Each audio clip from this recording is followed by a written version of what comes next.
السلام علیکم ورحمۃ اللہ وبرکاتہ۔ میں خوش آمدید کرتی ہوں آپ کو سب کو اپنے یوٹیوب چینل میں لرن قرآن وتھ تجوید میں۔ ٹھیک ہے، میں امید کرتی ہوں آپ خیریت سے ہوں گے۔ آج ہم سبق ہمارا ہے مخارج، وہی جو ہم نے کل پڑھا تھا۔ آج وہی ہمارا سبق ہے پھر سے مخارج کے متعلق۔ ٹھیک ہے، تو جیسے کل میں نے آپ کو کچھ حروف کے مخارج بتائے تھے، اور میں نے ساتھ آپ کو یہ بھی بتایا تھا کہ اس کی آپ ایک ڈائری بنا لیں اور اس میں روز کا سبق میں بتاؤں لکھتے جائیں۔ ٹھیک ہے، اور دوسری بات یہ نقشہ ہے، یہ میں نے کل کی ویڈیو میں آخر میں دے دیا تھا، لیکن پھر میں نے کہا کہ ہو سکتا ہے کچھ لوگوں کو صحیح سے سمجھ نہ آیا ہو یا کوئی کنفیوژن رہ گئی ہو، تو میں خود اس کو تھوڑا سا آپ کو سمجھا دیتی ہوں۔ ٹھیک ہے، تو یہ جو نقشہ آپ کو نظر آ رہا ہے، یہ نقشہ ہمارے پورے اندر منہ کا نقشہ ہے۔ ٹھیک ہے، پورے منہ کا ہر چیز اس میں بتائی جا رہی ہے۔ یہ جو وائٹ کلر کے آپ کو نظر آ رہے ہیں، یہ سارے دانت ہیں۔ اس کے ساتھ ہی اندر والی سائڈ پہ زبان ہے، یہ نیچے حلق ہے، باہر ہونٹ ہے، ہونٹوں کا۔ اب ہونٹوں کے سب سے پہلے اگر آپ ہونٹوں سے شروع کریں تو با، میم، فا، واو، یہ 4 حروف ہیں جو ہمارے ہونٹوں سے ادا ہوں گے۔ اب دانت ہمارے چونکہ منہ کے دونوں سائڈ پہ ہوتے ہیں، تو اس میں آپ دیکھ رہے ہیں کہ دونوں سائڈ پہ ہمارے دانت ہے، جو میں آپ کو ثنایا علیہ اور ثنایا سفلیٰ بتا رہی تھی۔ ٹھیک ہے، تو وہ یہ سامنے والے اوپر کے جو 2 دانت آپ کو نظر آ رہے ہیں، یہ ثنایا ہیں۔ اوپر والے علیہ یعنی اوپر والے، سفلیٰ یعنی نیچے والے۔ ٹھیک ہے، ساتھ میں رباعی، ساتھ میں انیاب، ساتھ میں زواحق، ساتھ میں طاحن، پھر اس کے ساتھ رباعی کہتے ہیں جو 4 دانتوں کا ایک پیئر ہوتا ہے۔ انیاب کہتے ہیں جو ہماری داڑھیں شروع ہو جاتی ہیں انیاب سے۔ ٹھیک ہے، زواحق وہ دانت جو ہمارے ہنسنے میں نظر آتے ہیں، اور طواحن جو ہمارا کھانا طاحن، طاحن یطحن، طاحن مطلب جو ہمارا کھانا پیستے ہیں۔ ٹھیک ہے، اب اس کو جب ہم دیکھتے ہیں تو زبان کی طرف جب اندر کو جاتے ہیں تو زبان کی نوک جب سامنے والے رباعی دانتوں کے ساتھ لگتے ہیں، وہ ثنایا کے دانتوں کے ساتھ لگتی ہے۔ ٹھیک ہے، 2 دانت جو اوپر نیچے 2 دانت، ثنایا اسنان سے نکلا ہے۔ ٹھیک ہے، مطلب 2، کیونکہ یہ 2 دانت 2 اوپر ہوتے ہیں 2 نیچے ہوتے ہیں، اس لیے ان کا نام ثنایا رکھا گیا ہے۔ تو سامنے زبان کی نوک، اب سامنے آپ کو بتایا جا رہا ہے زبان کی نوک لکھی ہوئی ہے، اس سے کون سی حروف جب سامنے والے دانتوں سے لگے گا تو ضا، ذال، سا، طا، دال، تا، یہ والے حروف ادا ہوں گے۔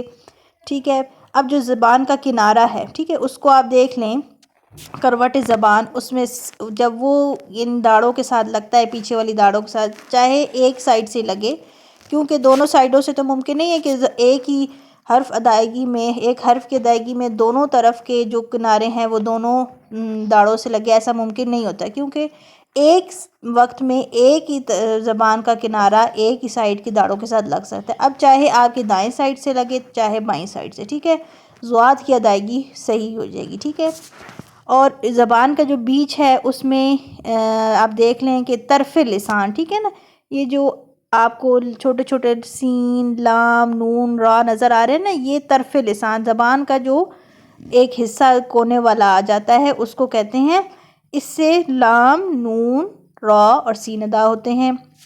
ٹھیک ہے، پھر بیچ زبان آ جاتا ہے، زبان کو بھی انہوں نے 3 حصوں میں کنورٹ کیا ہوا ہے۔ ٹھیک ہے، طرف لسان یعنی زبان کا آخری کنارہ، طرف آخری حصہ، بیچ زبان جہاں سے جیم، شین اور یا ادا ہوتے ہیں، اور بالکل آخری حصہ جو زبان کا ہے وہاں سے قاف اور کاف۔ یہ جو ہم منہ کھولتے ہیں اور ہمیں سامنے ایک گوشت کا لوتھڑا، ایک ٹکڑا نظر آ رہا ہوتا ہے، اس کو کہتے ہیں لحات۔ ٹھیک ہے نا، تو لحات کے ساتھ جب ہماری زبان ٹکراتی ہے تو اس کے ساتھ قاف اور کیف ادا ہوتا ہے۔ ٹھیک ہے، تو یہ چیز میں آپ کو صرف اس نقشے میں سمجھا رہی ہوں، ویسے جب ہم آگے جا کے میں آپ کو ہر حرف کا جب مخرج بتاؤں گی تو میں آپ کو زیادہ وضاحت کے ساتھ بتاؤں گی۔ ٹھیک ہے، اب زبان کی جڑ جب زبان ختم ہو گئی جہاں پہ، یعنی زبان کی جڑ ہے، وہاں سے آگے نیچے حلق شروع ہو جاتا ہے۔ تو حلق کے میں نے آپ کو کل بتایا تھے کہ 3 حصے ہیں، ایک ادنا حلق، ایک وسط حلق اور ایک اقصی حلق۔ ٹھیک ہے، ادنا حلق وہ حلق ہوتا ہے جو ہماری زبان کے ساتھ ملا ہوتا ہے، آپ بیچ میں دیکھ سکتے ہیں اس کو زوم کر کے کہ یہاں بیچ میں ادنا حلق ہے جہاں سے غین اور خا ادا ہو رہے ہیں، ٹھیک ہے۔ اور اس کے بعد وسط حلق آ جاتا ہے، جہاں پہ عین اور حا ادا ہوتے ہیں۔ اس کے بعد اقصی حلق آ جاتا ہے، جہاں سے حمزہ اور ہا ادا ہوتے ہیں، ٹھیک ہے۔ اور اس کے علاوہ الف، واو اور یا، یہ تین حروف رہ جاتے ہیں جو ہمارے اس منہ کے خالی سے، یعنی ہم ادا کرتے ہیں، ہماری وہ آواز ہمارے حلق سے شروع ہوتی ہے اور ہمارے منہ سے باہر نکل آتی ہے، جس سے الف، واو اور یا ادا ہوتے ہیں، ٹھیک ہے۔ اب یہ ایک تھوڑا سا ایک ڈیٹیلز میں نے نہیں سمجھایا آپ کو، صرف اس نقشے کی تھوڑی سی میں نے آپ کو وضاحت دے دی ہے، ٹھیک ہے نا، کہ اگر آپ اس کو دیکھ لیں گے تو آپ کو سمجھ آ گیا۔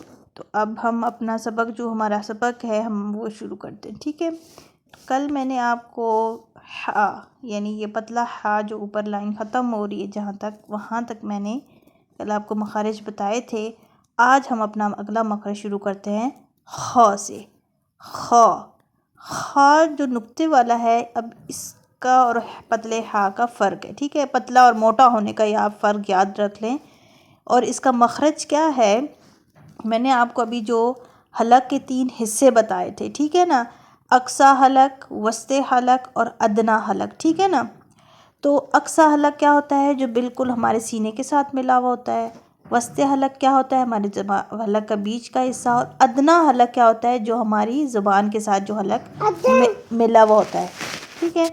تو خا جو ہے وہ ادنیٰ حلق سے نکلتا ہے۔ آپ جب خا ادا کریں گے تو آپ کو اپنی زبان کے ساتھ تھوڑا سا حلق کا ٹچ ہوتا ہوا محسوس ہوگا، اور جیسے ہم خا خراٹے جیسی آواز نکلتی ہے، ویسی آواز خا میں نکلنی ضروری ہے۔ جیسے خا تھوڑی سی خر جیسے ہوتی ہے، اس طرح کی آواز خا میں آنی چاہیے، ٹھیک ہے۔ اس کے بعد آ جاتا ہے دال۔ دال کا سیم وہی مخرج ہے جو تا کا میں نے آپ کو بتایا۔ کیا مخرج تھا تا کا؟ زبان کی جو نوک ہے، میں نے ابھی نقشے میں بھی آپ کو وہ نوک دکھائی، بالکل آخری یہ زبان جب ہم باہر نکالتے ہیں نا، کونے میں جو بالکل نوک بنی ہوئی ہے، اس نوک کو اوپر والے جو 2 دانت ہیں آپ کے سامنے والے، ٹھیک ہے، اوپر والے سامنے جو دودھ کے دانت ہوتے ہیں جو ہمارے گر بھی جاتے ہیں، وہ دانت جو اوپر والے ہیں، ان 2 دانتوں کے اندر والے حصے، یعنی ان کی جڑ کے ساتھ جا کے، جب دانتوں کے اندر مسوڑوں کے ساتھ جا کے آپ زبان کو لگائیں گے تب ادا ہوگا دال، ٹھیک ہے۔ اسی طرح دال کا مخرج کیا ہے؟ دال کا مخرج سیم وہی ہے جو ہماری سا کا مخرج تھا۔ سا کا مخرج بھی کیا تھا؟ ہماری جو زبان ہے، اس کا یہی کنارہ جب انہی دانتوں کے کناروں کے ساتھ لگے گا، ٹھیک ہے، اندر والی سائڈ نہیں، یہ جو دانتوں کا کنارہ نیچے نظر آتا ہے، اس کنارے کے ساتھ آپ جب لگائیں گے زبان کو تو سا، ٹھیک ہے، آپ لگا کے دیکھیں گے تو بالکل ایسی ہی آپ کو بھی آواز آئے گی، ٹھیک ہے۔ تو یہ مخرج تو بالکل سیم تھے۔ اچھا، اب میں نے آپ کی آسانی کے لیے نا یہ سامنے مخرج بھی آپ کے سامنے پیش کر دیے، ٹھیک ہے نا، یہ لکھے ہوئے نظر آ رہے ہیں آپ کو یہ مخرج، آپ ان کو دیکھ بھی یا دہانی کر سکتے ہیں کہ یہ تا، دعا اور دال، تا، دال اور دعا کا کیا مخرج ہے، ٹھیک ہے۔ اچھا، اس کے بعد ہم چلتے ہیں را کے مخرج کی طرف۔ را کا جو مخرج ہے اس کو تھوڑا سا سمجھنا ہوگا۔ سمجھنا کیسے ہوگا کہ تھوڑا سا یہ ہے کہ جو ہماری زبان کی جو نوک ہے نا، جہاں جو ابھی ہم نے تا، دال، تو دا یا سا کی دفعہ مرتبہ ہم نے استعمال کیا تھا، اسی زبان کی نوک کی جو پشت ہے، یعنی اس کا جو نیچے والا حصہ ہے، آپ سامنے والے دانتوں، جو اوپر آپ کے سامنے والے دانت ہیں، ان کے مسوڑوں کے ساتھ جا کے لگائیں، ٹھیک ہے۔ را تھوڑی سی آپ محنت کریں گے تو آپ کو انشاءاللہ اس کی ادائیگی آ جائے گی، را، ٹھیک ہے، را۔ اسی طریقے سے اب زا اور سین، ان کا بھی ایک ہی مخرج ہے، اور اس کا مخرج کیا ہے کہ زبان کی نوک سے جب اوپر نیچے کے اگلے دونوں دانت آپس میں ملیں، ٹھیک ہے، زبان کی نوک سے جب اوپر نیچے کے اگلے دونوں دانت، ٹھیک ہے، آپس میں ملیں تو اسے کیا ہوتا ہے، زا، سین۔ یہ آپ کو سمجھ آ رہا ہوگا، یہ جو ہماری زبان کی نوک تھی، جو اوپر نیچے کے ہمارے سامنے کے 2 دانت ہیں، جب آپس میں سختی سے پڑتے ہیں نا، جب آپس میں یہ ملیں گے اور زبان کی نوک ان سے ملے گی، ز، سین اور صاد، ٹھیک ہے، یہ 3 حروف یہاں سے ادا ہوں گے، ٹھیک ہے۔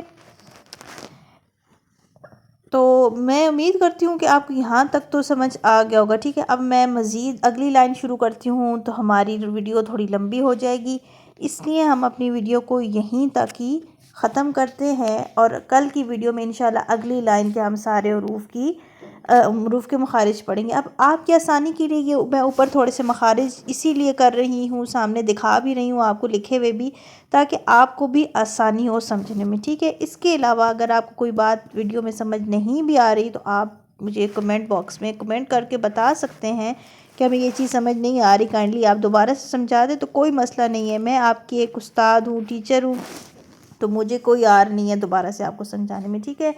تو اپنی دعا میں مجھے یاد رکھیے گا، اور مجھے اپنی دعا میں خصوصاً یاد رکھیے گا۔ اور اگر کوئی مجھ سے آن لائن قرآن پاک پڑھنا چاہتا ہے تو میں نے اپنا نمبر ویڈیو میں نے دیا ہوا، مینشن کیا ہوا ہے، آپ مجھے اس نمبر پہ میرے سے رابطہ کر سکتے ہیں، چاہے آپ پاکستان میں رہتے ہیں، پاکستان سے باہر رہتے ہیں، آپ کا کوئی چھوٹا بچہ میرے پاس پڑھنا چاہتا ہے، آپ خود پڑھنا چاہتی ہیں۔ میں تجوید کے علاوہ تفسیر کورس کرواتی ہوں، عالمہ کا کورس کرواتی ہوں، جو بھی اسلامی تعلیمات کے متعلق اگر آپ مجھ سے کچھ بھی سیکھنا چاہتے ہیں تو آپ مجھ سے رابطہ اس نمبر پر کر سکتے ہیں، ٹھیک ہے۔